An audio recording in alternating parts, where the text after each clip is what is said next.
It's another beautiful Sunday afternoon. This is Robin Minds. Welcome. My name is Ebuka Obiuchendo. Thanks a lot for joining us at the start of another week. Hopefully a week that's a little better than the last. Nigerians experienced a very turbulent week. Considering how the economy had continued to tank, whether you're talking monetary or fiscal policies, most people don't seem to understand where the country is headed. We saw what's happening with the Naira, almost hit 2,000 at a point, but today we hear it's about 1,005. We don't know what Monday is going to bring, which is when the truth always comes out.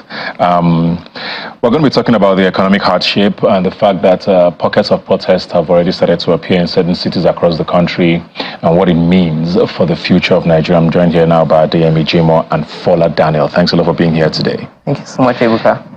Welcome back, Fola. Let me start with you now, because I mean, we've seen so many statistics and data rolled out by the NBS in the last couple of weeks, and I think seeing the inflation figures was particularly scary. Even though, as scary as it is, most people say it's even higher if we're talking in real terms. I think we hear that it's about 29.9% inflation. Food inflation is even higher at about 35%. Most people say it's probably close to 40. If anybody's going to the markets and seeing what's the price of goods in the last couple of months and all of that. A lot of people continue to talk about the central bank. And it doesn't look like Nigerians seem to understand the difference between monetary and fiscal policy and the role of government outside of the CBN to start fixing these things. What are your thoughts on where we are? We don't seem to hear a lot from the Ministry of Finance. At least we haven't heard from them a lot in the last couple of weeks. The MPC is coming up in a couple of weeks. What are your thoughts on where we are and what it's looking like? I think that we're not ready to make the right decisions and we're just shifting the blames. We're currently still playing the blame game. That's why we're here. If we're ready to do exactly what we want to do, and I thought about it and I said I was going to ask you a question. Take, for example, what kind of phone do you use? Don't answer the question. But you see, I just know that it's not made in Nigeria. And until we come back to what are we using, what are we consuming, and where is it from? If we don't take that thing back to the basis, then we're not going to get out of this situation. So we're in this problem, and the reason we're going to keep talking about central bank is because we just believe that the central bank can make a decision and it will give us the leverage over the dollar. It's not going to happen. The only thing that will happen is that we have to do something. And that's the other part that I have a problem with. Nigerians also feel that the president will just take a decision and all of a sudden, Naira will go up, dollar will come down, or they will be at par. It's never going to happen. You know how we're going to get out of this mess? We're going to produce, we're going to export. If we don't produce and we don't export, forget it. We're still going to be in this mess for a while. The only other way around it is some policies that the Senate, the House of Assembly, the National Assembly as a whole can work on. For example, make sure that we limit a lot of the things that we're still importing that we don't need or can produce in Nigeria. The moment some people will start shouting because some people import those things, that's their own business. They would feel highly impacted by that decision. However, it's going to benefit a lot of Nigerians to say, okay, why are we importing clothes when we have Adire? Why are we importing clothes when we can manufacture here in Nigeria?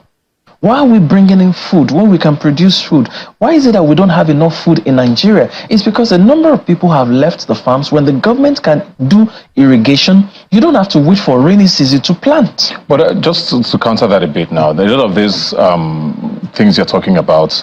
Let's even zero in on agriculture, which every government, at least I know, we all did Operation Feed the Nation. We read all of these things in school. These are not things that started today.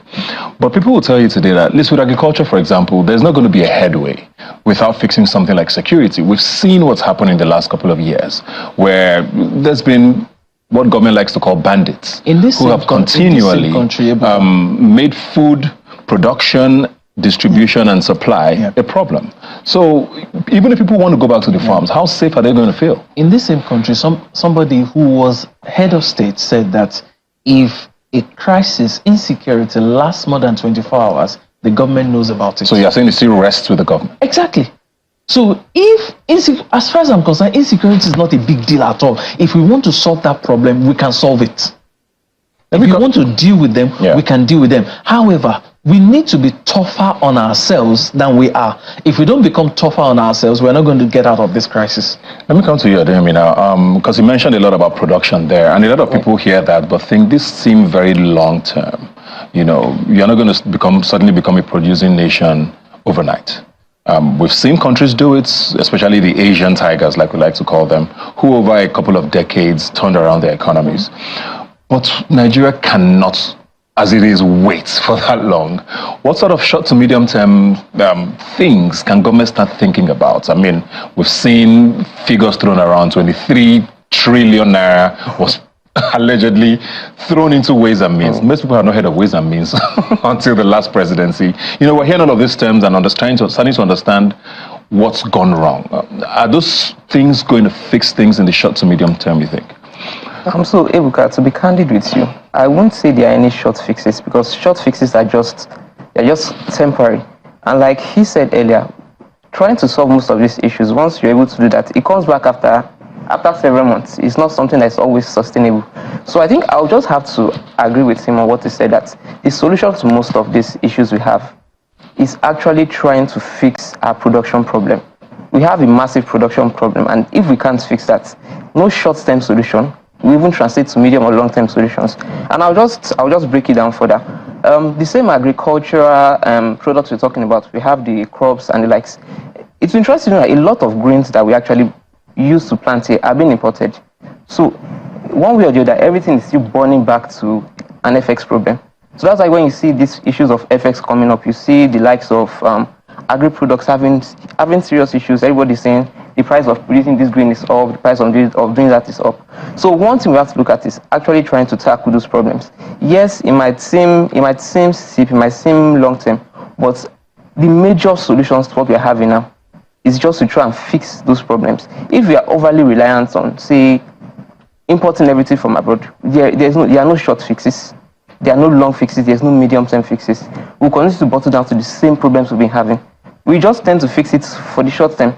In 3, 4, 5, 6 months, the same thing happens. A critical example is what happened when they banned rice and we had local production coming into play. That was not sustainable. They first came in, then we saw them trying to compete with foreign investors with the price of local rice that should have been cheaper. Moving up higher, we saw it competing with those of foreign produced rice. We saw at one point it went from 7,000 to 12,000, up until 30-something thousand. It became very unattractive. So if our local markets are being unattractive, I don't think there are any fix. So in order to actually tackle these issues in the short term, we need to put in place means and measures to ensure that most of these things we're doing are produced locally. And then for the pricing, I think there should be a kind of price control board. Yes, we have the commodity board that they said we're going to come in, but if there's supply deficit, I don't know what the commodity board is coming to control. So I think if we're able to actually tackle that, it will go a long way to helping us. Like I said, it's not really a short-term solution, but if we can tackle that from the grassroots and bring it up, in, say, mid to long term, we'll see the impact of these things we're talking about. There's been controversial opinions talking about the fact that, you know, the ban on importation of certain foods needs to be lifted, at least in this short term, because of the food crisis we're witnessing. We keep hearing, we're going to open the National Grain Reserve. I don't know where the grains go to because nobody ever really sees them. You know, so are those things that are those going to help? Because there's also the counter argument that, well, if you open up the borders again and say food can come in, what does it do to local production? But when there's no food and when pricing has become as scary as it is, what are your thoughts on, you know, something like that helping in any way? Okay, so for me, trying to lift the ban on importation, I would just say it's a two-edged sword, and I'll just put it in two ways. Fine, in the short run, banning it might be a temporary solution while we try to put in place means and measures to sustain our local markets. So if we don't have the required supply, we have excess demand, there's no way we won't have issues we're having. There's no way inflation will not come up, because it's a simple demand and supply logic. Demand is high, supply is low. What will definitely happen is the price will go up. So I'll say in the short run, we can open the borders while we try to tackle our in-house problem. Fine, people might say, some people are for the argument of closing the borders, trying to sustain what we have now. But I'm like, whilst you're trying to actually fix your local markets, we can open the border. It can be for a short term, it can be for a short period of time. Have it in mind, or be conscious and be and make good effort about that. Okay, this particular thing I want to achieve it in 3 months. I want to achieve it in 6 months, and after 6 months, I close it. We should be self-sustaining by then. Not just picking it. We need intentionality in order to carry it out. So once we're able to do that, I think closing the border would not really be an issue, because once we're able to sustain our local markets, then we won't have to talk about opening or closing the border, because our markets will be more attractive than even the foreign markets. But let's talk about this Naira now, because we all grew up at a time when if the Naira appreciates by 20 Naira over a year, it's a big deal. Now it's happening by the hour, pretty much. Like I said, it got to about 1,009 at some point last week. Today I'm seeing 1,005. The CBN governor continues to insist that the Naira is undervalued. But there are also people who say it is overvalued still and should probably get to about 3,000 Naira. Nobody seems to know what the situation is. This 1,005, I'm not sure if it's a fluke or if it's a real thing. So maybe two questions here. What is happening now? And what does the Naira look like? Because yes, inflation is one thing, but as the Naira continues to depreciate, purchasing power continues to sink, doesn't it? Okay, so two quick things. Before I come to the Naira, let me also take you back a bit on the food stuff. You see, I don't think that the problem is that we're not producing enough in this country. Take, for example, I lived very close to a food market for several years, and I realized that if you talk to the northerners, they'll tell you that the bigger problem is storage. So if you see 2 trucks of food coming to Lagos, more than 6 trucks are wasted in the north. If you see 10 trucks coming to Lagos, more than 20 trucks are wasted in the north. So what we need to be doing is to create storage facilities for this food and put in place the transport infrastructure. Storage and transport, which are 2 things that we can simply partner with China to make happen. Now, if the guys who are producing, they know, for example, have you ever wondered why you buy bananas and the moment you take them home, you realize that under 2 days it's almost spoiling? But this thing has been at the supermarket for weeks or for days. It's not getting spoiled. It remained fresh. What happened? It came home and in 2 days it's spoiling. It's because those guys at the supermarket know the proper refrigerating range for it. So they can keep it in that state for weeks. There are experts who know the appropriate range, temperature for all the various food items, fruits, whatever it is, and they can keep it refrigerated for weeks. So we need storage and we need transport. Now back to the Naira, where we have a power play here, and the power play is first of all internal and the other one external. Don't forget that the crisis, the inflation we're experiencing is not just in Nigeria. UK officially has declared recession, and unfortunately we keep importing. We keep taking from them, and there is more demand. People are going to go to school very soon in April, and there's another school season. And UK is an economy that depends absolutely on a lot of foreigners coming into their country to come and study. Where do those people get money from? They will go to the banks and ask for pounds. Those are going to the US will go to the banks and ask for US dollars. So the excessive demand for the foreign currency within Nigeria, excessive demand for something we don't produce, is the major problem that we're having to deal with. And a way around it is very simple. Number one, if we fix our schools and a lot of people don't have to go abroad to go and study, we're going to reduce the demand for dollars for foreign education. If we fix our hospitals and people don't have to go to Germany, go to, where do they go to again for medical care? India, go to Italy, go to wherever it is, France, anywhere that people go to for medical care, and stay back in Nigeria, we will reduce the demand for dollar or for foreign currency to go. Now, if we produce, for example, why are government officials still driving Toyota?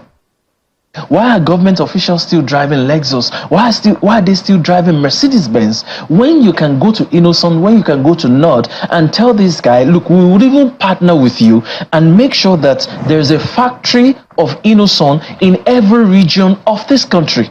Okay. So that every government official drives an Innoson or any other car that is manufactured in Nigeria. It should even be the official. It should be the official. Go to India. Go to India. We hear all this, but Indians drive Tata. Tata is I hear you, but Go to you know, Germany. when you hear all this, and it looks like government continues to say this, buy Nigerian, but government doesn't seem to follow that particular statement. You know, But it's the solution we've right even now. heard allegations about certain governors who receive their allocations from the federal government and quickly convert to dollar before even doing anything. So all of that is by the way. We've seen the raid on BDCs this past week, which found a lot of people were confused. I mean, the new regulations are out. Makes sense, right? If you're going to deal in currency exchange, you should be properly regulated. But are those raids having any effect, you think, on what's happening? Was it the right way to go? So for me, I don't think it was the right way. So I'll just try to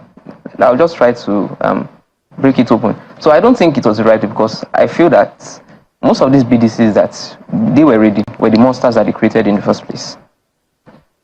So these things were not thoughts that started. It did not just start yesterday. It has been going on for a while. So you coming out to read that they are the major cause of the rise in the dollar, and I would not wholly agree with that because, like I stated earlier, there is a supply gap, and if the banks, the CBN, cannot actually meet that supply gap, every other person goes where they can easily get it, and that's the BDCs. Yes, now the measures that they brought in to regulate the BDCs are good, but I used to work. I'd done some work with BDCs before. I'm like, it's like going back to the normal status quo before, because the way it worked before was we had the central bank give the BDCs USD, they regulated the market. But one problem we have is we just come out to regulate in the short term, and in the long term we lose sight of it.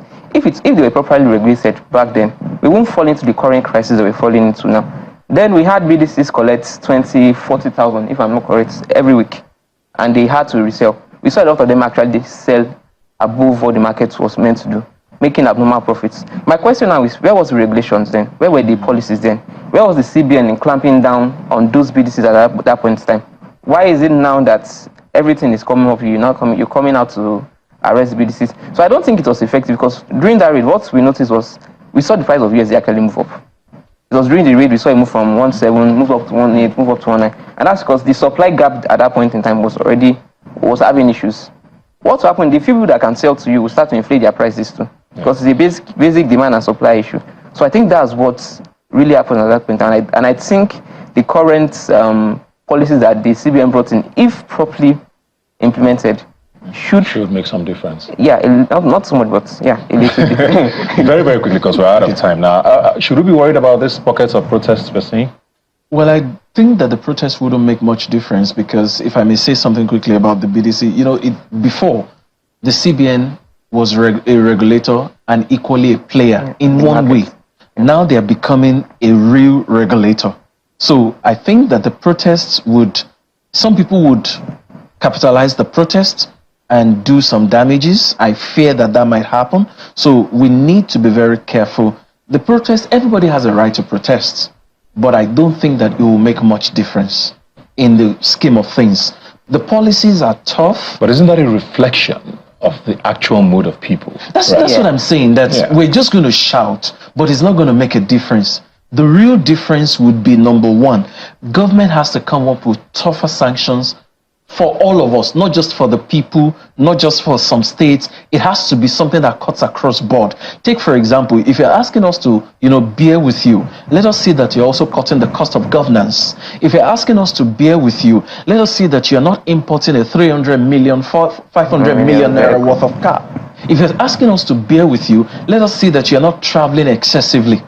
So while the protests will not make much of a difference, let us see that the government is cutting costs and doing the needful to make sure that we're looking less at importing and looking more at using what we have. But I hear this, right? But the truth is, like I said, these protests, the guy on the street doesn't understand. I mean, they probably understand. But when you're hungry, right, it doesn't matter what the statistics are, what government is doing. They're thinking of the immediate. And we've seen it happen all over the world, where protests come out of nowhere and takes over the nation. We're hoping that doesn't become the case here. But the truth is, people are hungry, and a hungry man, like they say, is an angry man, right?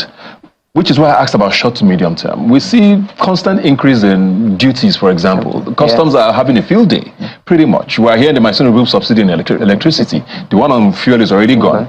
So it's like every day there's more scary news for the Nigerian, right? So these are things that, government has to be able to do something at this point. Yeah, so let me just respond to what you said. So for the first one, the removal of subsidy on, say, electricity tariff, the increase in price. So one thing I want to point out before I cover that is we have a problem, and the problem now is regulation. Fine, we say inflation is at 29.9%. But if you're to go into the markets, talk to the real market people out there, we can see the inflation out there is above even the 35% that we're seeing, like as Nigeria, because you're buying a crate of egg, you used to buy it for 2,000 to 1,500, now it's about 4,500. A pack of noodles have gone up to 12,000. And this price, it keeps increasing every day. So if we have to follow the normal statistics, then you have to just look at that something is wrong somewhere. Yes, we agree that we have FX issues, we have the constant increase in price of the FX, we have the supply chain issue in terms of transport, increased cost of transport. But one thing now is what measures are the government actually putting in place to actually watch or streamline the activities of even these manufacturers?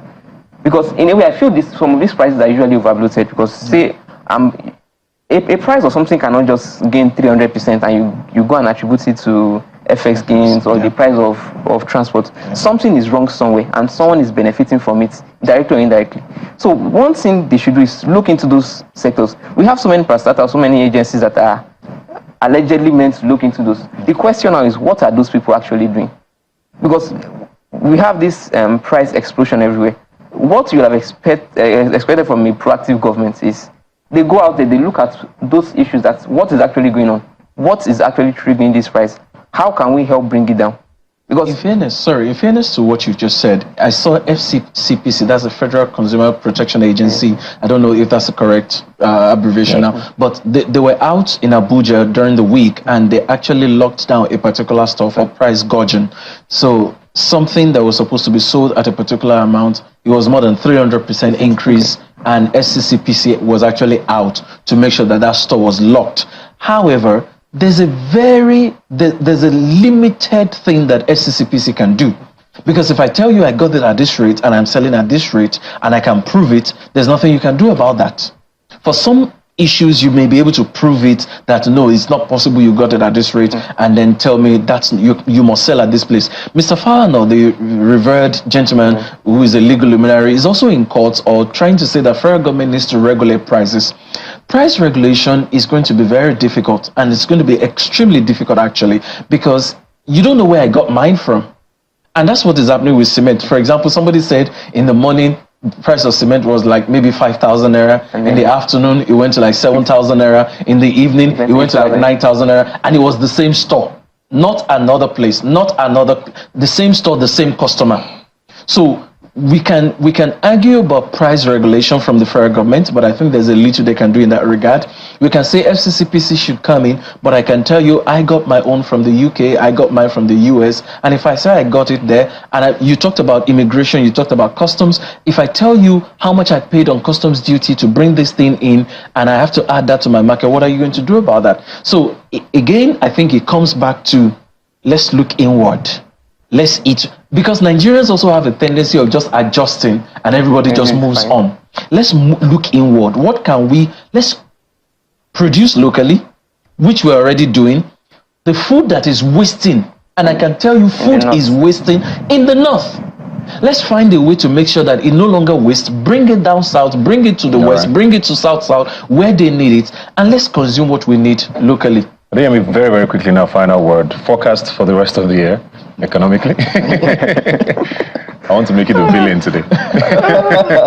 Okay, so I don't know. Personally, for me, the forecast for this year is quite shaky. So looking at inflation, we see it's not something we are going to curb instantly. We still expect inflation to maintain its normal rates, pending when we're able to see something tangible from, say, the government to actually rein these inflationary measures in.